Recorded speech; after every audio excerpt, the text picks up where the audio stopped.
दोस्तों नमस्कार। मैं अभिषेक गुप्ता, संयुक्त कलेक्टर छत्तीसगढ़ शासन। आज हम लोग संविधान का लेक्चर ले रहे हैं। आज हम लोग देखेंगे कि संविधान का ऐतिहासिक रूप से मतलब इतिहास में संविधान कैसा था, संविधान का क्रमिक विकास कैसा हुआ, ये हम लोग इस लेक्चर में देखेंगे। तो दोस्तों, आप लोग को मालूम है कि हमारा जो भारत था पहले अंग्रेज़ों का गुलाम था। ठीक है। अंग्रेज सबसे पहले 1600 ईस्वी में आए थे व्यापारिक कार्य करने के लिए।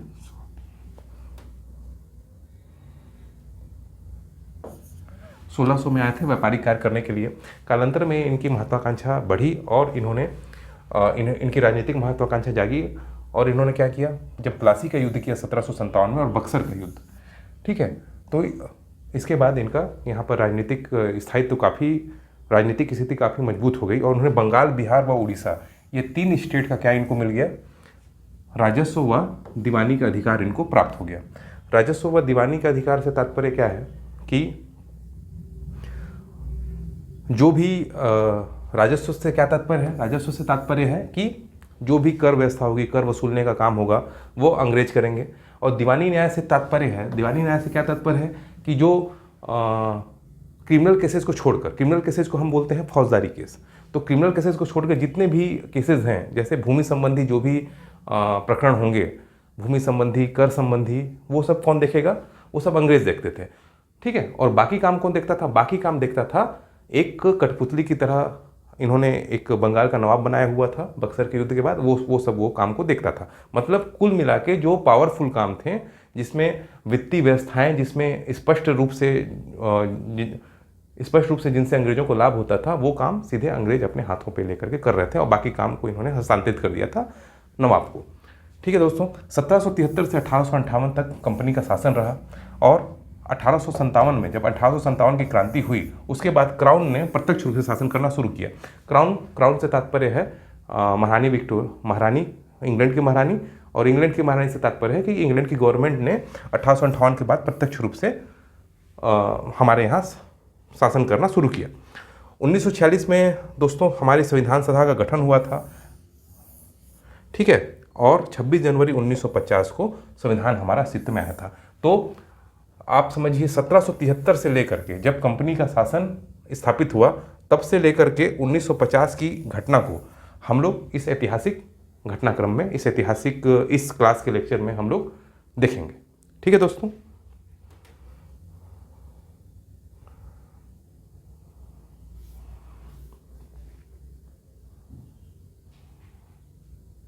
चलिए देखते हैं कंपनी का शासन जो कब से कब तक चला, 1773 से लेके 1758 तक। तो सबसे पहले दोस्तों क्या आया था, 1773 का रेगुलेटिंग एक्ट आया था। 1773 का रेगुलेटिंग एक्ट, इसमें क्या किया गया, कंपनी पर पहली बार संसदीय नियंत्रण स्थापित किया गया।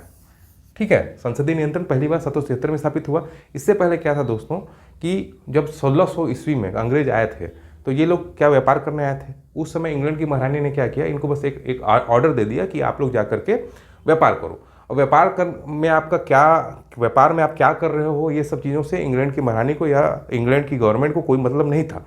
ठीक है। लेकिन जब 1773 में क्या हुआ, 1773 में कंपनी पर संसदीय नियंत्रण स्थापित किया गया और संसद उनके कामों पर थोड़ी सी नज़र रखने लग गई थी। इस एक्ट के तहत बंगाल का जो गवर्नर जनरल था वो गवर्नर जनरल कहलाया। ठीक है। और पहले गवर्नर जनरल कौन बने, बंगाल के वारेन हेस्टिंग्स। ये दोनों क्वेश्चन बहुत इंपॉर्टेंट है, इसको आपको याद रखना है, एज इट इज पूछता है। मद्रास एवं बंबई का जो गवर्नर जनरल था वो किसके अधीन आ गए, बंगाल के गवर्नर जनरल के अधीन आ गए। मद्रास एवं बंबई का गवर्नर जनरल से क्या तात्पर्य है, देखिए इन लोगों की, अंग्रेजों की जो सत्ता थी वो बंगाल, मद्रास, बंबई, इन तीनों जगह पर स्थापित थी और यहाँ पर जो इनका जो सबसे बड़ा अधिकारी समझ गए वो गवर्नर जनरल था, वो अब क्या हुआ, बंगाल के गवर्नर जनरल के अधीन आ गया। ठीक है। इसी 1773 के एक्ट के तहत ही सुप्रीम कोर्ट की स्थापना की गई, सुप्रीम कोर्ट या उच्चतम न्यायालय की स्थापना की गई और कलकत्ता में इसकी स्थापना हुई। और सर एलिजा इम्पे, कौन, सर एलिजा इम्पे प्रथम न्यायाधीश बने थे। ठीक है दोस्तों।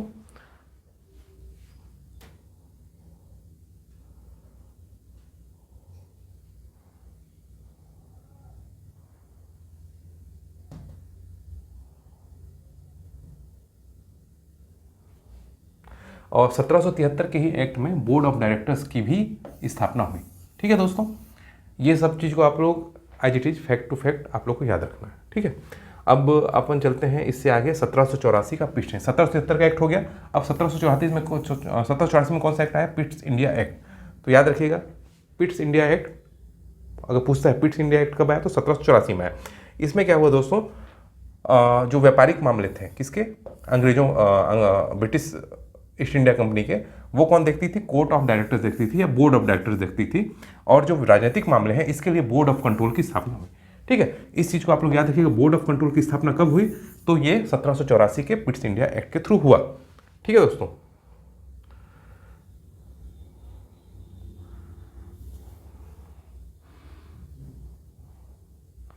अब आगे देखते हैं 1813 का चार्टर अधिनियम। 1773 का हो गया, 1784 का हो गया, अब 1813 का चार्टर अधिनियम देखते हैं। इसमें क्या हुआ दोस्तों, कंपनी का जो व्यापारिक अधिकार था, कंपनी का व्यापारिक एकाधिकार समाप्त हो गया। ठीक है, पहले क्या था कि भारत पे जो व्यापार करेगी भारत के साथ वो ईस्ट इंडिया कंपनी ही कर सकती थी, लेकिन 1813 में ये कहा गया कि कंपनी जो ईस्ट इंडिया कंपनी है उसके अतिरिक्त और भी लोग भारत में व्यापार कर सकते हैं। ठीक है, अब लेकिन यहाँ पे एक व्यवस्था थी कि चीन और चाय का व्यापार, चीन के साथ जो ईस्ट इंडिया कंपनी व्यापार करेगी उसमें उनका एकाधिकार बना रहा, और जो भारत के साथ जो चाय का व्यापार होगा वो चाय का व्यापार में भी ईस्ट इंडिया कंपनी का एकाधिकार इस समय तक था, 1813 तक, और बाकी चीज़ों को समाप्त कर दिया गया। ठीक है, मतलब चीन और चाय में अभी भी ईस्ट इंडिया कंपनी का एकाधिकार था और बाकी उसके एकाधिकार को समाप्त कर दिया गया। अब कोई भी इंग्लैंड की कंपनी भारत में आकर के व्यापारिक कार्य कर सकती थी। ठीक है दोस्तों, और इसी एक्ट के तहत ईसाई पादरियों को, ईसाई मिशनरियों को यहाँ पर आकर के भारत आकर के अपने धर्म का प्रचार प्रसार करने की भी आज़ादी दी गई। शिक्षा के प्रसार हेतु इस 1813 के चार्टर में 1 लाख रुपए खर्च करने का प्रावधान किया गया, और 1823 में एक general committee of public instruction बनी थी जो यह 1 लाख रुपए उपलब्ध कराती थी। और 1 लाख रुपए का खर्च किस लिए होता था? शिक्षा के प्रसार हेतु। समझ लीजिए, पहली बार शिक्षा के प्रसार हेतु जो खर्च की व्यवस्था की गई, किसमें की गई? 1813 के चार्टर में की गई थी।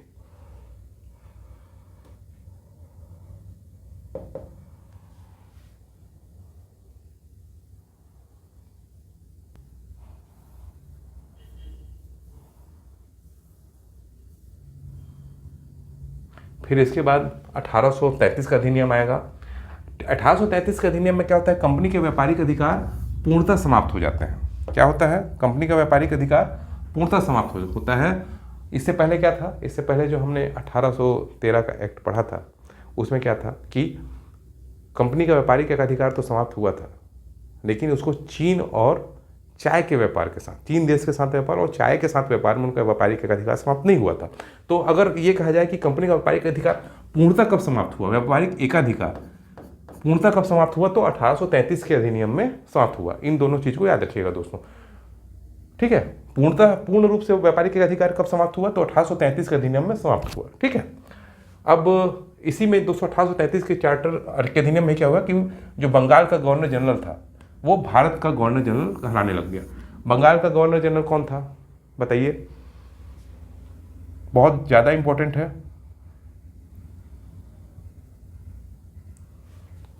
ये देखिए, यहाँ पे मैंने बताया था बंगाल का गवर्नर बंगाल का गवर्नर जनरल बना। कौन बना था? Warren Hastings. इसको याद रखिएगा। अब हम लोग कहाँ पहुँच रहे हैं?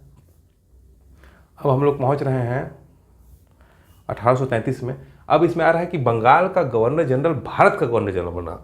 अगर आप लोग से ये पूछेगा कि भारत का गवर्नर जनरल कौन, तो लॉर्ड विलियम बेंटिक। इसको भूलिएगा मत, बहुत इंपॉर्टेंट है ये आदमी, लॉर्ड विलियम बेंटिक। 1833 के अधिनियम में ही विधि आयोग की स्थापना की गई, और 1833 के अधिनियम में जो व्यवस्था थी उसके बाद 1834 में लॉर्ड मैकाले की अध्यक्षता में विधि आयोग का गठन हुआ। पूछते का विधि आयोग के अध्यक्ष कौन थे, तो लॉर्ड मैकाले अध्यक्ष से 1834 में विधि आयोग का गठन हुआ था। अच्छा, इसमें क्या था दोस्तों, जैसे आपको बताया कि अंग्रेज़ों का जो शासन था वो 3 जगहों पे था, 3-4 जगहों पे और भी जगहों पे रहा हो, लेकिन जो गवर्नर जनरल की व्यवस्था थी, जो गवर्नर के बैठने की व्यवस्था थी, वो बंगाल, बम्बई, मद्रास और कहाँ पे थी, बंगाल में थी। ठीक है, तो इसमें क्या किया, सभी लोग क्या करते थे कि अपने स्तर पे कुछ कुछ कानून बना सकते थे, लेकिन इस एक्ट के तहत क्या हुआ, विधायिका के समस्त पावर बेंटिक को दे दिए गए और बम्बई और मद्रास को जो शक्ति थी विधि बनाने की, वो शक्ति वापस ले ली गई। मतलब समझ लीजिए कि जो एक तरीके से केंद्रीकरण हो गया कानून बनाने का, विधि बनाने का। ठीक है, इसमें दोस्तों ये कहा गया कि धर्म, जन्म स्थान, वंश और रंग के आधार पर कंपनी के अधीन जो भी सेवाएं होंगी उस पर अयोग्य भारतीयों को नहीं किया जाएगा। मतलब भारतीयों को इस आधार पर अयोग्य नहीं किया जाएगा कि वो भारतीय हैं या उनका रंग काला है या उनका जन्म स्थान भारत में है या उनका धर्म कौन सा है, हिंदू है। ठीक है,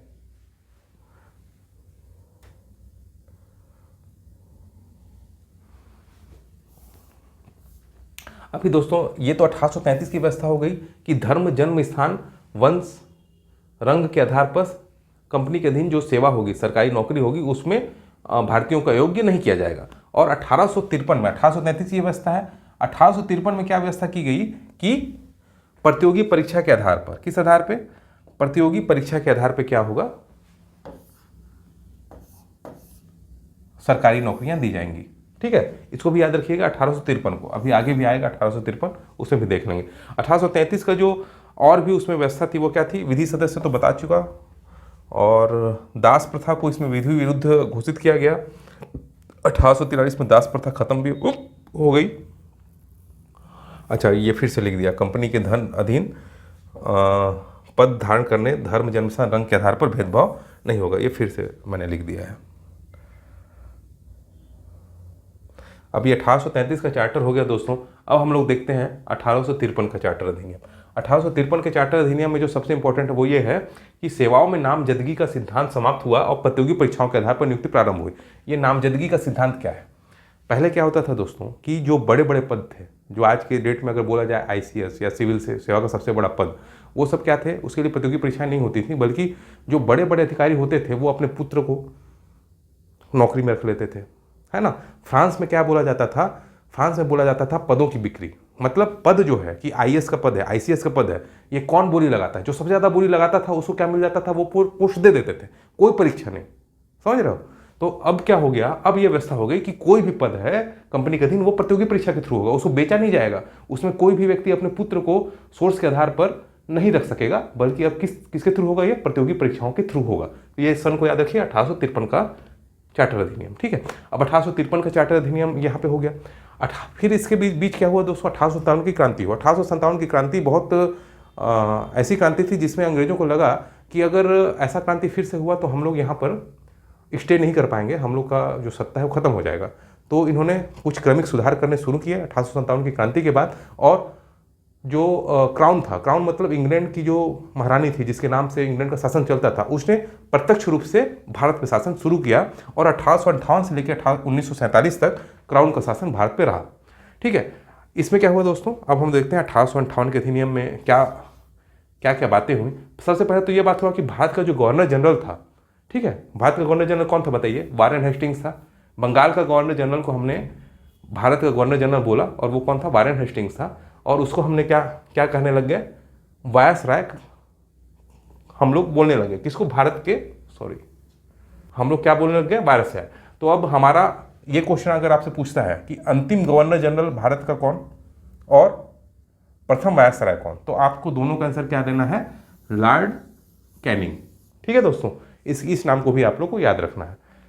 वारेन हेस्टिंग्स का नाम याद रखना है, लॉर्ड कैनिंग का याद रखना है, और लॉर्ड हेस्टिंग्स ऊपर में था उसका नाम याद रखना है। ठीक है, इसमें क्या हुआ, बोर्ड ऑफ डायरेक्टर्स की जो स्थापना जो 1773 में थी और बोर्ड ऑफ कंट्रोल जिसकी स्थापना 1784 में की गई थी, इन लोगों को क्या किया गया, इन लोगों को समाप्त कर दिया गया इस व्यवस्था को। और एक नए पद का सृजन हुआ, बोर्ड सेक्रेटरी ऑफ स्टेट या राज्य सचिव के पद का सृजन हुआ। अभी ये राज्य सचिव कौन था, ब्रिटिश मंत्रिमंडल का एक सदस्य था और वो भारत के सभी मामलों को देखता था। मतलब समझ लीजिए भारत के मामलों के लिए एक मंत्री टाइप का ये पर्सन था जिसको भारत सचिव बोलते थे। ठीक है दोस्तों, ब्रिटेन में देखिए आज जो हमारे यहाँ जो व्यवस्था है, मंत्रिमंडलीय व्यवस्था है, मंत्रिमंडल है, विधानसभा है, विधान परिषद है, ये सब व्यवस्थाएं इस समय इंग्लैंड में थी, है ना। और इंग्लैंड के ही एक समझ लीजिए सांसद को क्या कर दिया गया, सांसद को नहीं, एक मंत्रिमंडल के एक सदस्य को ये बोल दिया गया, उसको बोल दिया गया कि आप सेक्रेटरी ऑफ स्टेट हैं और आप भारत के सभी मामलों को स्वयं से देखेंगे। और उसके सहयोग के लिए 15 सदस्यीय एक क्या कर दिया गया, एक परिषद का गठन कर दिया गया था। ठीक है, इसको याद रखिएगा। 1858 में ये सेक्रेटरी ऑफ स्टेट का पद सृजित हुआ था। एक मिनट हो गया, ठीक है। अब दोस्तों क्या होगा, क्राउन ने सीधे शासन करना शुरू किया है। तो क्राउन का जब शासन लिया गया, फिर उसके बाद आया 1861 का अधिनियम। अब चार्टर नहीं बोलते, अब क्या बोल रहे हैं, अधिनियम बोल रहे हैं। तो 1861 के अधिनियम में क्या हुआ, विभागीय पोर्टफोलियो प्रणाली की शुरुआत हुई। पोर्टफोलियो प्रणाली, ठीक है। अब ये पोर्टफोलियो प्रणाली क्या होती है, जैसे एक मंत्री को हम लोग ये बोलते हैं ना कि ये पोर्टफोलियो इस मंत्री को दे दो। मतलब एक मंत्री क्या करता है, एक विभाग को क्या करता है, उसका वो मंत्री रहता है, मतलब एक ही विभाग का वो काम करता है। इसी को बोलते हैं पोर्टफोलियो या विभागीय व्यवस्था। तो इस विभागीय प्रणाली की शुरुआत कब हुई, 1861 के अधिनियम से हुई। इस समय कैनिंग वायसराय था, ठीक है। विभागीय प्रणाली की शुरुआत होगी। अध्यादेश जारी करने की शक्ति, अध्यादेश जारी करने की शक्ति भी 1861 के अधिनियम से दी गई। इंपॉर्टेंट है, मैं यहाँ पे जो भी चीज़ बता रहा हूँ दोस्तों, एक एक चीज़ इंपॉर्टेंट है। अभी मैं इसके बाद एक प्रीवियस ईयर के क्वेश्चन भी डिस्कस करूँ, उससे आपको पता चल जाएगा। मैं जितने भी चीज़ यहाँ पे लिखा हुआ है वो सब इंपॉर्टेंट है, आपको सबको पढ़ना है। किताबों से जो क्रक्स है वो सब छांट के मैंने यहाँ पे नोट्स आप लोग के लिए बनाया हुआ है, ठीक है। अध्यादेश जारी करने की शक्ति 1861 के अधिनियम से मिली। अध्यादेश जारी करने की शक्ति क्या है, देखिए, कानून बनाने की शक्ति किसके पास होती है, विधायिका के पास होती है, या अपन समझ रहे लोकसभा, राज्यसभा जो आज के समय में है उसके पास होती है। लेकिन जब विधायिका क्या होती है, विधायिका अगर वर्तमान में ये व्यवस्था है कि विधायिका अगर लोकसभा अगर नहीं चल रही है तो राष्ट्रपति को ये पावर है कि वो अध्यादेश जारी कर सकता है, और जो वो अध्यादेश जारी करेगा वो एक कानून की तरह काम करेगा। मतलब ये माना जाएगा कि ये जो अध्यादेश जारी किया गया है यह विधायिका के द्वारा ही पास किया गया एक कानून है। समझ रहे हैं आप लोग, अध्यादेश मतलब समझ लीजिए कानून है एक। अध्यादेश मतलब ये कानून है, और कानून बनाने का काम किसका है, विधायिका का है। लेकिन अगर विधायिका नहीं भी है तो भी जो गवर्नर जनरल होगा वो क्या कर देगा, अध्यादेश जारी करेगा, और वो अध्यादेश क्या होगा, कानून की शक्ल ले लेगा, कानून की तरह काम करेगा। ये है अध्यादेश, ठीक है दोस्तों। तो अध्यादेश जारी करने की शक्ति याद रखिएगा, 1861 का अधिनियम कि पावर किसको है, गवर्नर जनरल को अध्यादेश जारी करने की शक्ति है। मद्रास और बंबई प्रेसिडेंसी को पुनः विधायी शक्ति प्रदान कर दी गई, है ना। अब क्या है, मद्रास और बंबई भी अपने स्तर पे अपने प्रेसिडेंसी के लिए कानून बना सकते थे। और पूर्व में कब, 1833 के अधिनियम में इसको क्या किया गया था, छीन लिया गया था, ठीक है। वायसराय अपनी परिषद में कुछ भारतीयों को गैर सरकारी सदस्य के रूप में नामित कर सकता था। देखिए, वायसराय क्या है, शासन करता था तो अपनी एक परिषद के साथ शासन करता था, और उसमें पहले 1857 की क्रांति से पहले सब अंग्रेज लोग ही होते थे, भारतीयों को उसमें जगह नहीं मिलती थी। लेकिन 1857 की क्रांति के बाद कुछ इन लोगों को दिखाना था कि हम भारतीयों के साथ हैं, भारतीयों को भी कुछ प्रशासन में उनका सहभागिता लेना था। तो क्या किया गया, कुछ भारतीयों को गैर सरकारी सदस्य के रूप में नामित करने की शक्ति वायसराय को दे दी गई, ठीक है। मतलब संतोष देने के लिए भारतीयों को कि भैया तुम भी शासन कर रहे हो, हम ही अंग्रेज शासन नहीं कर रहा है, आप लोग को भी गैर सरकारी सदस्य के रूप में हम नियुक्त कर रहे हैं, और आप लोग भी भारत के शासन में अपनी सहभागिता दे रहे हो।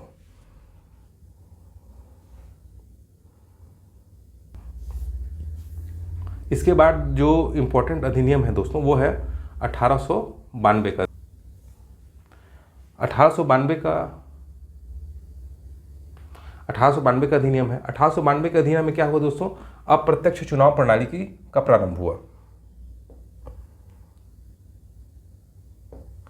अप्रत्यक्ष चुनाव प्रणाली मतलब जिसमें व्यक्ति सीधे वोट नहीं देता, व्यक्ति के बदले कुछ और लोग वोट देते हैं। मतलब कैसे देंगे कि अभी देखिए, लोकसभा और राज्यसभा के लिए हम लोग क्या करते हैं, राज्यसभा के लिए लोकसभा का चुनाव होता है जब हमारे यहाँ, तो हम लोग डायरेक्ट जाते हैं पोलिंग बूथ में और हम लोग वोट देते हैं। तो इसको क्या बोलते हैं, प्रत्यक्ष चुनाव प्रणाली।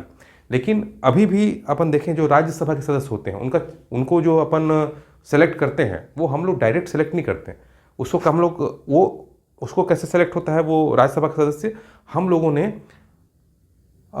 विधायकों को नियुक्त किया है। किनको? विधायकों को हमने प्रत्यक्ष रूप से वोटिंग करके विधायक चुन लिए हैं। अब हमारा जो विधायक होता है यही लोग राज्यसभा के सदस्य हेतु चुनाव में भाग लेते हैं। मतलब डायरेक्ट हम लोग राज्यसभा के सदस्य का चुनाव में भाग नहीं ले रहे हैं, हम लोग की तरफ से चुने गए प्रतिनिधि जो हमारे विधायक हैं वो राज्यसभा के सदस्य के चुनाव में भाग ले रहे हैं। ठीक है, तो इसको बोलते हैं अप्रत्यक्ष चुनाव पद्धति। तो अप्रत्यक्ष चुनाव प्रणाली का शुरुआत कब हुआ दोस्तों? तो याद रखिएगा 1892 के एक्ट में हुआ। बस और ज़्यादा दिमाग न लगाएंगे, अगर नहीं समझ में आएगा तो अभी बता रखिए। अप्रत्यक्ष चुनाव प्रणाली मतलब 1892 के अधिनियम में शुरू हुआ। ठीक है, केंद्रीय व प्रांतीय विधान परिषद के गैर सरकारी सदस्यों के चुनाव हेतु। ठीक है, जो भारतीय सदस्य होंगे विधान परिषद में, केंद्रीय व प्रांतीय विधान परिषद में, उसके गैर सरकारी सदस्य मतलब इंडियन सदस्य, इनके चुनाव के लिए क्या होगा? अप्रत्यक्ष चुनाव प्रणाली के तहत इनका चुनाव होगा। बजट पर बहस तथा प्रश्न पूछने का अधिकार, परंतु मतदान का अधिकार इसमें नहीं दिया गया था। इसमें क्या हुआ था दोस्तों? जो विधान परिषद में जो हमारे गैर सरकारी सदस्य थे, इंडियन मेंबर्स थे, वो बजट पर बहस कर सकते थे और प्रश्न पूछ सकते थे। लेकिन अगर किसी विषय पर वोटिंग करनी है कि मतलब ये कानून को बनाया जाए कि नहीं, इस कानून के प्रति अगर जैसे अभी क्या होता है, कोई भी कानून बनता है तो लोकसभा के मेंबर्स, हमारे संसद के मेंबर्स क्या करते हैं? मतदान करते हैं। और जो मतदान में अगर वो ज़्यादा अगर 50% सदस्यों से 50% जो मेंबर्स हैं उनसे ज़्यादा लोगों ने अगर उस विधेयक के पक्ष में वोट दे देते हैं तो वो कानून बन जाता है। ठीक है, तो अभी उस समय जो व्यवस्था थी 1892 में, उस समय मतदान का अधिकार जो था, ठीक है, विधेयक में जो मतदान करने का अधिकार था वो इंडियन मेंबर्स को नहीं था, गैर सरकारी सदस्यों को नहीं था। बस वो लोग जाके बैठे रहते थे, बजट पर बहस कर सकते थे और प्रश्न पूछ सकते थे।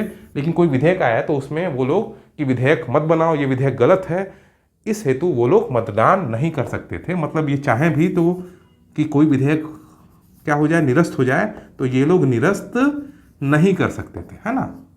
ठीक है, इसके बाद दोस्तों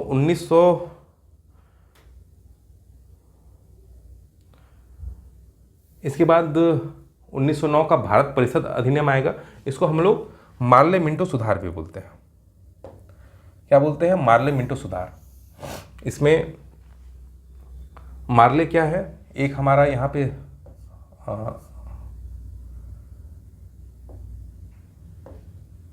पे क्या होगा? हमारा भारत सचिव है मार्ले, और मिंटो जो है हमारा क्या है? वायसराय है। इसलिए बोलते हैं इसको क्या? मार्ले मिंटो सुधार।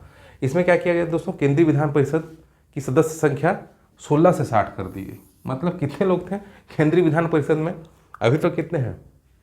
500+ होते हैं लोकसभा में। उस समय कितने लोग थे? मात्र 16 लोग थे। ठीक है, 1909 से पहले कितने लोग थे? 16 लोग। 1909 में कितने कर दिए गए? 60। और तो सोचिए, मतलब ये नाम मात्र का परिषद था। कहने को था कि ये विधान परिषद है, लेकिन 16 लोग का विधान परिषद होता है क्या? नहीं होता है। लेकिन कहने के लिए कि हमारे यहाँ भी एक विधान परिषद है जो कानून बनाती है, इसलिए ऐसा व्यवस्था कर दिया गया था। प्रांतों में भी दोस्तों क्या किया गया? जो सदस्य संख्या है वो प्रांतों में भी बढ़ा दी गई। ये बस आपकी जानकारी के लिए है, ऐसा क्वेश्चन अभी डायरेक्ट ऐसा पूछता नहीं है, लेकिन IAS के एग्जाम में ये पूछ सकता है। ठीक है, अब इसी एक्ट में क्या किया गया दोस्तों? बहुत ही इंपॉर्टेंट है, सांप्रदायिक प्रतिनिधित्व की शुरुआत हुई। किसने किया? इसको लॉर्ड मिंटो को इसका जनक कहा जाता है, सांप्रदायिक प्रतिनिधित्व को। सांप्रदायिक प्रतिनिधित्व क्या है? किसको दिया गया था? मुस्लिम समुदाय को। इसमें क्या व्यवस्था थी दोस्तों? देखिए, अभी क्या होता है, अभी ऐसी व्यवस्था है कि हम लोग कोई सीट को एक विशेष समुदाय के लिए आरक्षित कर देते हैं। जैसे हम ST के लिए आरक्षित करते हैं, और उस सीट में क्या होता है कि जो प्रतिद्वंदी होता है, जो मेंबर होता है, जो चुनाव लड़ता है, वो ST समुदाय का होता है। लेकिन उसमें भाग कौन लेता है? चुनाव में सभी कोई भाग लेते हैं, चाहे वो ST हो, SC हो, OBC हो, जनरल हो, सब कोई भाग लेते हैं। ठीक है, आज की डेट में ये व्यवस्था है। लेकिन सांप्रदायिक प्रतिनिधित्व में क्या था कि कोई एक क्षेत्र होगा जहाँ पर मुस्लिम खड़ा होगा और मुस्लिम वोटर्स ही वोट देंगे। वहां पे अगर हिंदू वोटर्स है तो वोट नहीं दे सकता, ईसाई वोटर्स है तो वोट नहीं दे सकता। कौन देगा वोट? सिर्फ मुस्लिम आदमी ही खड़ा होगा और मुस्लिम ही वोट देगा। तो ये क्या था दोस्तों, एक बहुत ही गलत व्यवस्था थी जिसका बहुत विरोध हुआ बाद में। ठीक है, ये क्या था, फूट डालो और शासन करो वाला नीति का एक हिस्सा था। ठीक है, और भारतीयों को भारत सचिव की परिषद एवं गवर्नर जनरल की कार्यकारिणी परिषद में नियुक्ति दी गई। इसमें अब क्या हो रहा है दोस्तों, थोड़ा सा सुधार कर रहे हैं, दिखा रहे हैं कि हम लोग सुधार करना चाह रहे हैं। हम लोग थोड़ा सा जब अपन भारत पे शासन कर रहे हैं तो भारतीयों को भी उसमें शामिल कर रहे हैं शासन में, ये अंग्रेज दिखाना चाह रहे हैं। और इसलिए हेतु उन्होंने क्या किया, भारत सचिव की परिषद में एवं गवर्नर जनरल की कार्यकारी परिषद में भारतीयों की नियुक्ति इन्होंने शुरू कर दी। और सत्येंद्र प्रसाद सिन्हा गवर्नर जनरल की कार्यकारी परिषद के में चुने जाने वाले प्रथम भारतीय सदस्य बने थे दोस्तों। ठीक है,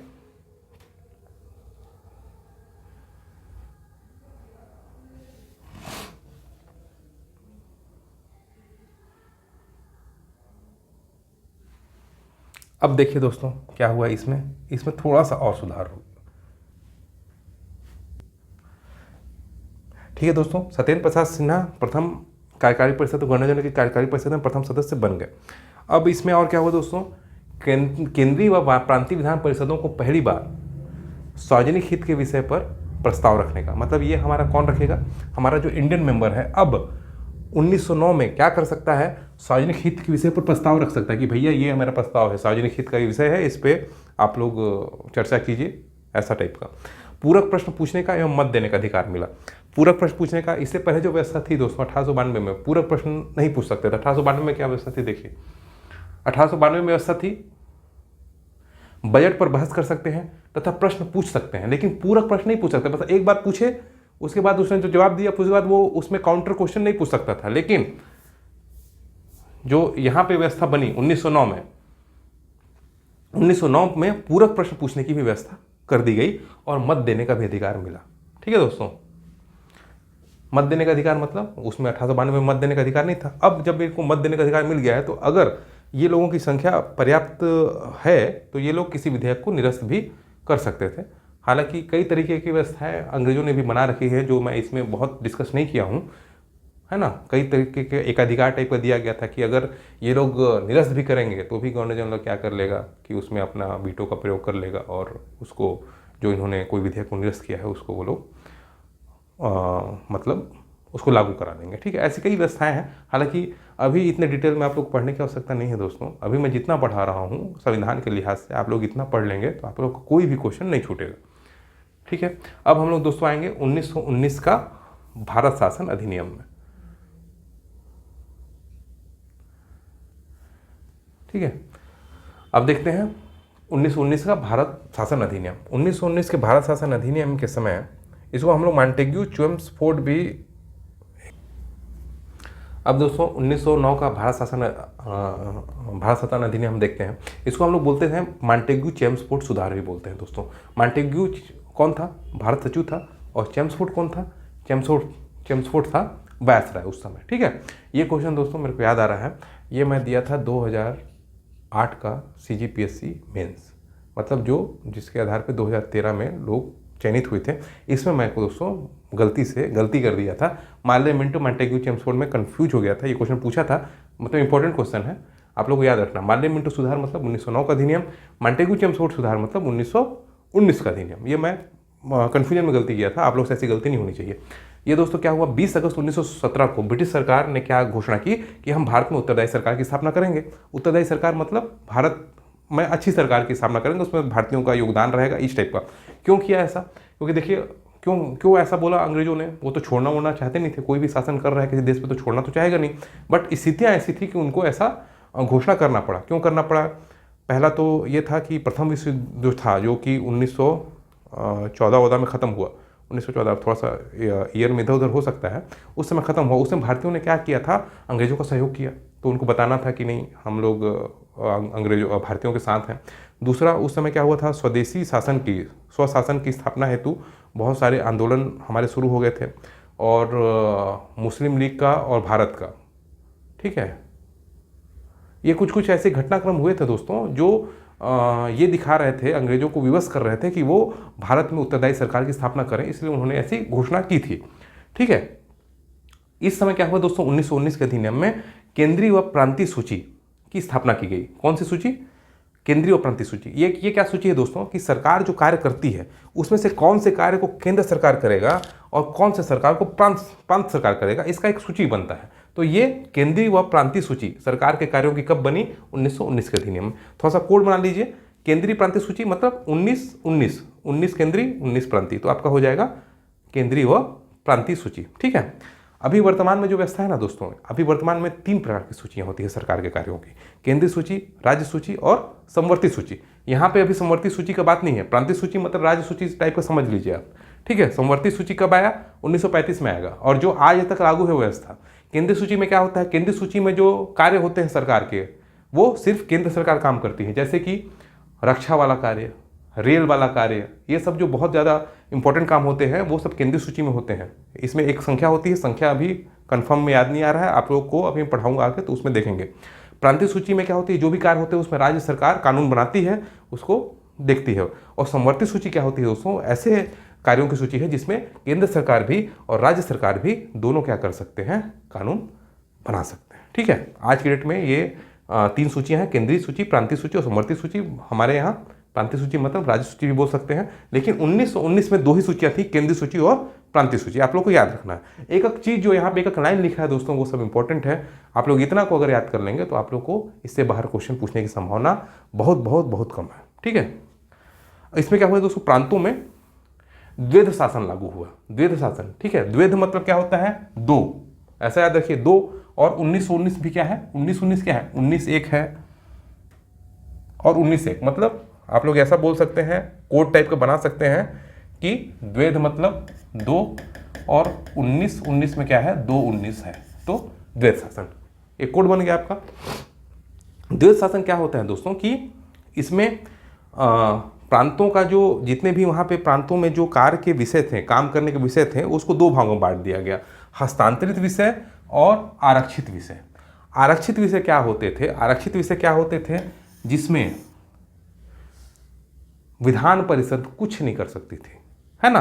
वो सब काम कौन करता था, कार्यपालिका परिषद करती थी, मतलब एग्जीक्यूटिव काउंसिल करती थी, है ना। एग्जीक्यूटिव काउंसिल करती थी और उसका हेड कौन होता था, गवर्नर होता था। ठीक है। मतलब ये गवर्नर कौन होगा, ये तो अंग्रेज ही होगा। ठीक है। ये क्या करेगा, अपना एग्जीक्यूटिव काउंसिल की सहायता से काम करेगा, और ये किसी के प्रति उत्तरदायी नहीं था। समझ रहे हो, ये जो था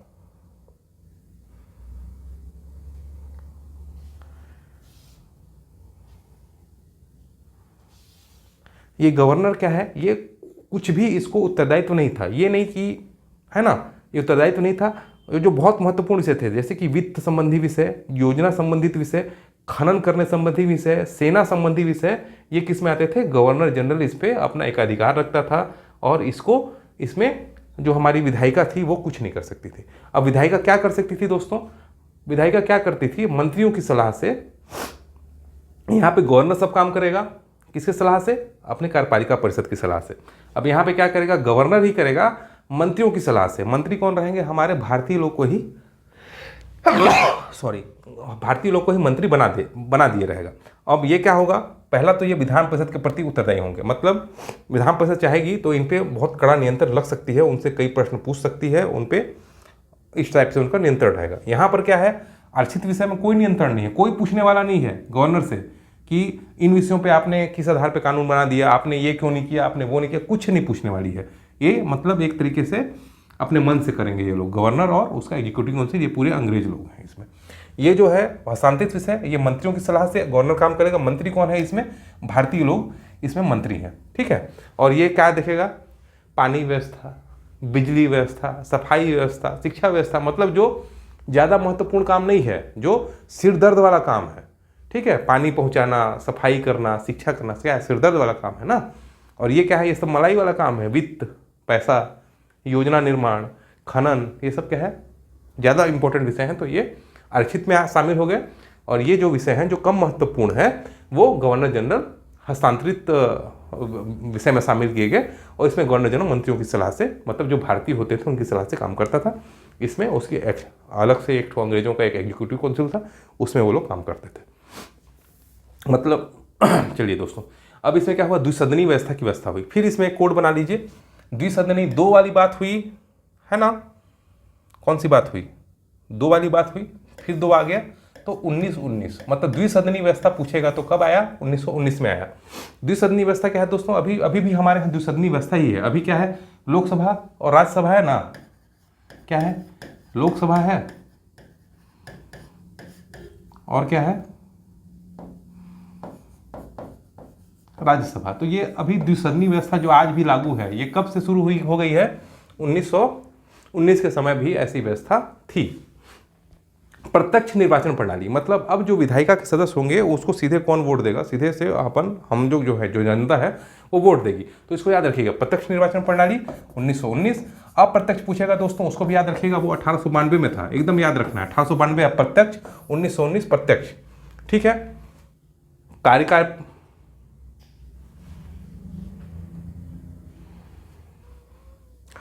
द्विसदनी व्यवस्था पढ़ लिया आप लोग दोस्तों। लोकसभा राज्यसभा की जो व्यवस्था है वो द्विसदनी व्यवस्था कब शुरू हो गई थी, 1919 में। प्रत्यक्ष निर्वाचन प्रणाली शुरू हो गई कब, 1919 में। 1892 में क्या था, अप्रत्यक्ष कब था, 1892 में। कार्यकारिणी परिषद 6 सदस्य में से जो एग्जीक्यूटिव काउंसिल थी दोस्तों गवर्नर जनरल की, उसमें 3 भारतीयों की नियुक्ति हुई इसमें, और सिख, भारतीय, ईसाई, एंग्लो इंडियन और यूरोपियों को भी पृथक निर्वाचन पद्धति में शामिल किया गया। जो 1919 में जो किसके पास था, 1909 में सिर्फ जो मुस्लिमों के लिए था पृथक निर्वाचन पद्धति, वो अब उसको दायरा को फैला करके सिख, भारतीय, ईसाई, एंग्लो इंडियन व यूरोपीय को भी पृथक निर्वाचन वाली व्यवस्था में शामिल कर दिया गया। केंद्रीय लोक सेवा आयोग का गठन 1926 में हुआ और वो 1919 के अधिनियम के थ्रू ही हुआ।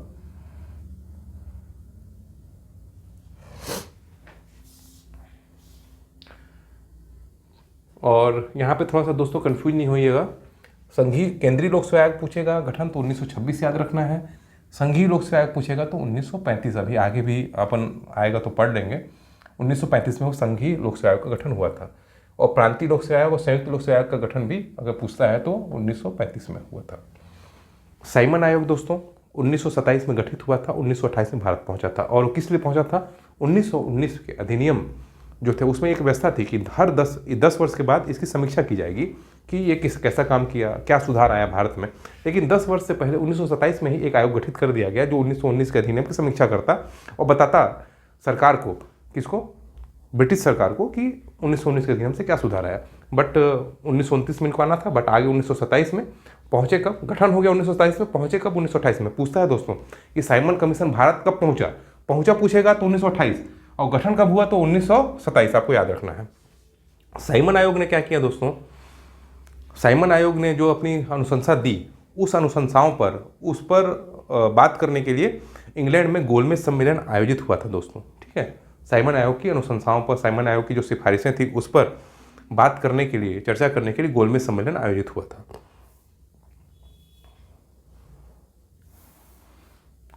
और गोलमेज सम्मेलन में दोस्तों क्या किया गया था, सांप्रदायिक अवार्ड घोषित किया गया था अगस्त 1932 में। सांप्रदायिक अवार्ड क्या है दोस्तों, दलितों के लिए भी पृथक निर्वाचन की व्यवस्था इसमें कर दी गई थी। जो व्यवस्था 1909 में मुस्लिमों के लिए की गई थी, कौन सी व्यवस्था थी, जो मैंने बताया था आपको कि मुस्लिम ही खड़ा होगा चुनाव में और मुस्लिम वोटर्स ही वोट देंगे, बाकी वोटर्स वोट नहीं देंगे। तो अब क्या व्यवस्था कर दिया गया सांप्रदायिक अवार्ड में अगस्त 1932 में, दलितों के लिए भी पृथक निर्वाचन व्यवस्था, मतलब जो दलित हैं तो दलित आदमी ही खड़ा होगा और दलित आदमी ही वोट देगा, बाकी जो सवर्ण लोग हैं वो लोग उस जगह पर वोटिंग नहीं करेंगे। तो ये क्या हो जाता, देश को तोड़ने वाला बात होता। इसलिए बाद में क्या हुआ था, गांधी जी ने भीमराव अम्बेडकर जी के साथ बैठ करके पूना समझौता किया था, और ये व्यवस्था थी, जो सांप्रदायिक अवार्ड की व्यवस्था थी, उसको कुछ पृथक निर्वाचन की व्यवस्था को चेंज कर करके कुछ अलग व्यवस्थाएं बनाई गई थी, ठीक है। अब दोस्तों रेमजे मैकडोनाल्ड को सांप्रदायिक अवार्ड का जनक माना जाता है दोस्तों, इसको भी याद रखिएगा, रेमजे मैकडोनाल्ड को। इसके बाद देखते हैं भारत शासन अधिनियम, 1919 का अधिनियम हो गया। अब आएगा भारत शासन अधिनियम। इसको दोस्तों भारतीय संविधान का मूल स्रोत कहते हैं, ठीक है। आज जो भारतीय संविधान में बहुत सारी चीज़ें हैं वो भारत शासन अधिनियम 1935 से ही ली गई हैं। आप लोग अपने दिमाग में रखिएगा कि अगर कुछ ऐसा चीज़ पूछता है जो भारतीय संविधान में आज की डेट में है और पूछता है कहाँ से लिया गया, तो जब आपको कुछ भी याद नहीं आएगा ना, और अगर ऑप्शन में 1935 का अधिनियम रहेगा तो 1935 का अधिनियम को टिक मार दीजिएगा, ठीक है। उसमें क्वेश्चन आपका सही होने का बहुत ज़्यादा चांसेस रहेगा। 1935 का अधिनियम क्या है? भारतीय संविधान का मूल स्रोत है। बहुत सारे हमारे अनुच्छेद जो हैं, अधिकांश अनुच्छेद 1935 के अधिनियम से लिए गए हैं। अखिल भारतीय संघ की स्थापना का इसमें प्रस्ताव था दोस्तों, पूछता है क्वेश्चन, बहुत इंपॉर्टेंट है। यहाँ पे तो मैं जितना लिखा हूँ सब इंपॉर्टेंट है ना, किसी को मत सोचिएगा मैं इंपॉर्टेंट बोलूँ चाहे मत बोलूँ, आपको मान के चलना है सब जो लिखा हुआ सब इंपॉर्टेंट है। अखिल भारतीय संघ की स्थापना का प्रस्ताव हुआ, लेकिन अखिल भारतीय संघ की स्थापना का प्रस्ताव तो हुआ बट उसका गठन नहीं हुआ। क्यों नहीं हुआ? क्योंकि क्या कारण था? मुस्लिम लीग नहीं सॉरी, देसी रियासत थे, उन्होंने क्या बोला कि हम अखिल भारतीय संघ स्थापना के पक्ष में नहीं हैं, और उन्होंने अखिल भारतीय संघ के रूप में शामिल होने में अपनी नाराजगी जाहिर कर दी, उन्होंने मना कर दिया, इसलिए अखिल भारतीय संघ की स्थापना नहीं हो सकी, हालांकि इसमें प्रस्ताव किया गया था, ठीक है। बर्मा भारत से अलग हो गया दोस्तों इसमें 1935 के अधिनियम में। 1937 में बर्मा को भारत से अलग कर दिया गया था। इसमें समवर्ती सूची का प्रावधान किया गया और अवशिष्ट शक्तियां गवर्नर जनरल के पास रहीं। अब देखो दोस्तों, समवर्ती सूची में बता दिए आप लोग, बताया था राज्य सूची, केंद्र सूची और समवर्ती सूची है। केंद्र सूची जिसमें सब केंद्र सरकार कानून बनाएगी, राज्य सूची जिसमें राज्य सरकार कानून बनाएगी, समवर्ती सूची जिसमें दोनों सरकार क्या करेगी, क्या बनाएगी, कानून बनाएगी। अब दोस्तों यहाँ पे अवशिष्ट शक्तियां वाली बात भी आ गई। अवशिष्ट शक्तियां क्या है कि जो कार्य किसी भी सूची में नहीं है, ना केंद्र सूची में है, ना प्रांत की सूची में है, ना समवर्ती सूची में है, तो वो काम किसके पास आ जाएंगे? वो सब आएंगे अवशिष्ट सूची में आएंगे, और अवशिष्ट शक्तियां किसके पास थी? गवर्नर जनरल में। मतलब जो कार्य किसी भी सूची में नहीं होंगे उस पर कानून कौन बनाएगा? गवर्नर जनरल बनाएगा, ठीक है। प्रांतों को स्वायत्ता, लेकिन केंद्र में द्वैत शासन। प्रांतों को स्वायत्ता देखिए 1919 के अधिनियम में प्रांतों में क्या थी? द्वैत शासन व्यवस्था थी, हस्तांतरित विषय थे और आरक्षित विषय थे। अब उनको क्या दिया गया? प्रांतों को स्वायत्ता दे देगी, भैया सब काम कौन करेगा? वहां का विधायी परिषद करेगा। लेकिन केंद्र में क्या किया गया? केंद्र में कंट्रोल स्थापित किया गया, और केंद्र में द्वैत शासन की व्यवस्था थी। वही व्यवस्था आरक्षित विषय, हस्तांतरित विषय। आरक्षित विषय किसके पास रहेंगे? आरक्षित विषय रहेंगे गवर्नर जनरल और उसकी कार्यकारिणी के पास। सॉरी, अब तो यहाँ पर वायसराय आ गया है, तो गवर्नर जनरल भी चल रहा है, वायसराय भी चल रहा है, ठीक है। मतलब आरक्षित विषय किसके पास होंगे?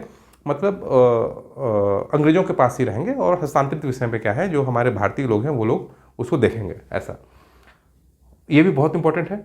दलित, महिला व मजदूर वर्ग हेतु पृथक निर्वाचन व्यवस्था। 1909 में एक व्यवस्था हुई पृथक निर्वाचन व्यवस्था की, सांप्रदायिक वो वाली मुस्लिम लीग को के बोलने पर मुस्लिमों को दिया गया सांप्रदायिक प्रतिनिधित्व। फिर वो व्यवस्था बढ़ती गई, मैंने बताया ईसाइयों को, भारतीय ईसाइयों को, एंग्लो इंडियन को सब व्यवस्था दी गई। अब 1935 के अधिनियम में दलित, महिला व मजदूर वर्ग हेतु पृथक निर्वाचन व्यवस्था की गई। दलितों के लिए भी किया गया, महिला के लिए भी किया गया, और मजदूर वर्ग के लिए भी। भारत परिषद की समाप्ति हुई दोस्तों 1858 में, ये गठित हुई थी भारत परिषद, है ना। भारत परिषद क्या था? एक 15 सदस्यीय एक परिषद था, जिसका अध्यक्ष जो है वो भारत सचिव होता था, जो कि ब्रिटिश कैबिनेट का एक मेंबर होता था, ब्रिटिश मंत्रिमंडल का। वो व्यवस्था अब 1935 में आकर के खत्म कर दी गई। 1858 में गठन हुआ था। संघीय प्रांतीय व संयुक्त लोक सेवा आयोग का गठन हो गया 1935 के अधिनियम में। संघीय न्यायालय की स्थापना हुई, और 1937 में संघीय न्यायालय भी गठित हो गया। 1935 में घोषणा हो गई, 1937 में वो गठित हो गया। अधिनियम में परिवर्तन। अच्छा, अब ये जो अधिनियम है दोस्तों 1935 का अधिनियम, इसमें अगर कोई भी परिवर्तन करना होता तो उसमें ब्रिटिश संसद बस परिवर्तन कर सकती थी, और किसी को इसमें परिवर्तन करने का अधिकार नहीं था। ये बात नहीं थी कि केंद्रीय विधायिका चाहे तो इस अधिनियम में परिवर्तन कर ले, सिर्फ ब्रिटिश संसद इसमें परिवर्तन कर सकती थी, ठीक है दोस्तों। अब इसके बाद 1935 के बाद हमारा आएगा भारतीय स्वतंत्रता अधिनियम, ठीक है। देखिए दोस्तों, 20 फरवरी 1947 को ब्रिटिश का जो पीएम था ब्रिटेन का, ये डेट को भी याद रखिएगा, 20 फरवरी 1947 क्या है, पीएम एटली ने घोषणा कर दी कि मैं किस दिन चला जाऊंगा, 30 जून 1947 तक सत्ता भारतीयों को सौंप दी जाएगी। 30 जून 1947 है या 1948 है दोस्तों, मेरे थोड़ा सा कंफ्यूजन हो रहा है, शायद 48 होगा, इसको थोड़ा सा, ठीक है दोस्तों। भारतीय स्वतंत्रता अधिनियम आप अपन पढ़ रहे हैं। 20 फरवरी 1947 को पीएम एटली ने क्या घोषणा की थी कि 30 जून 1948 तक, इसमें थोड़ा सा ध्यान रखिएगा, 48 होगा, इसको एक बार चेक भी कर लीजिएगा। 30 जून 48 तक हम लोग सत्ता किसको दे देंगे, भारतीयों को सौंप देंगे, और हम यहाँ से चले जाएंगे। ऐसा किसने बोला, क्लीमेंट एटली ने बोला। इसके बाद मुस्लिम लीग क्या बोलेगी कि भैया मेरे को भी पाकिस्तान दो बोलेगी, ठीक है। और 3 जून 1947 को माउंटबेटन योजना पेश होती है, और उसमें सब वो रहता है, माउंटबेटन योजना को सब स्वीकार करते हैं, जिसमें भारत और पाकिस्तान 2 भागों में विभक्त करने की योजना होती है। ये सब जितनी योजना है दोस्तों, इसको हम सब डिटेल में पढ़ेंगे, लेकिन ये संविधान का विषय वस्तु नहीं है, ये इतिहास का विषय वस्तु है, आधुनिक भारत का विषय वस्तु है। यहाँ पर सिर्फ हम लोग चीज़ों को समझने के लिए कि संविधान का निर्माण कैसे हुआ, ऐतिहासिक स्तर से संविधान कैसे आज के स्तर में पहुंचा, उसको समझने के लिए बस इसको हल्का फुल्का इसका यूज कर रहे हैं। तो आप लोगों को अगर समझ में ना भी आए तो भी आप लोग टेंशन नहीं लेंगे। तो माउंटबेटन योजना पेश हुई और फिर भारतीय स्वतंत्रता अधिनियम पारित हो गया और भारत आज़ाद हुआ और पाकिस्तान का भी निर्माण हो गया था। इसमें दोस्तों इस अधिनियम के तहत वायसराय का जो पद था वो समाप्त हो गया और गवर्नर जनरल का पद सृजित हुआ। किसका? गवर्नर जनरल का, स्वतंत्र भारत के गवर्नर जनरल का। ठीक है, इसको भी याद रखिएगा दोस्तों, वायसराय का पद समाप्त। तो अंतिम वायसराय कौन था हमारा? अंतिम वायसराय हमारा बना लॉर्ड माउंटबेटन। और भारत का प्रथम, स्वतंत्र भारत का प्रथम गवर्नर जनरल भी पूछेगा तो कौन बनेगा? Lord Mountbatten. ये क्वेश्चन को भी पूछता है दोस्तों, तो आप लोग को इसको भी याद रखना है। और ब्रिटेन में भारत सचिव का पद भी समाप्त हो गया। परिषद को अपन कब समाप्त किए थे? परिषद को हमने समाप्त किया था, भारत परिषद को हमने समाप्त किया था 1800 कौन से एक्ट में? 1935 के एक्ट में, है ना। 1935 के एक्ट में हमने किसको समाप्त किया था? भारत परिषद को समाप्त किया था। अब जो भारत सचिव है उसके पद को हम कब समाप्त करेंगे? भारत सचिव के पद को भारतीय स्वतंत्रता अधिनियम के तहत। ठीक है दोस्तों, ये आपका था ऐतिहासिक विकास संविधान का। ठीक है, हमने देखा कि 1935 का जो अधिनियम हुआ, जो सबसे लेटेस्ट टाइप का है, वो अधिनियम और आज का भारत का संविधान, उसमें बहुत सारी समानताएं हैं। बहुत सारा अधिकांश भाग 80 से 90% समझ लीजिए वो कहाँ से लिया गया है? 1935 के अधिनियम से लिया गया है। ठीक है दोस्तों, अब अगले लेक्चर में या इसी लेक्चर में मैं अपन ऐसा करेंगे कि कुछ क्वेश्चन जो पूछे गए हैं प्रीवियस ईयर के, उसको अपन डिस्कस करेंगे। ठीक है दोस्तों, थैंक यू वेरी मच।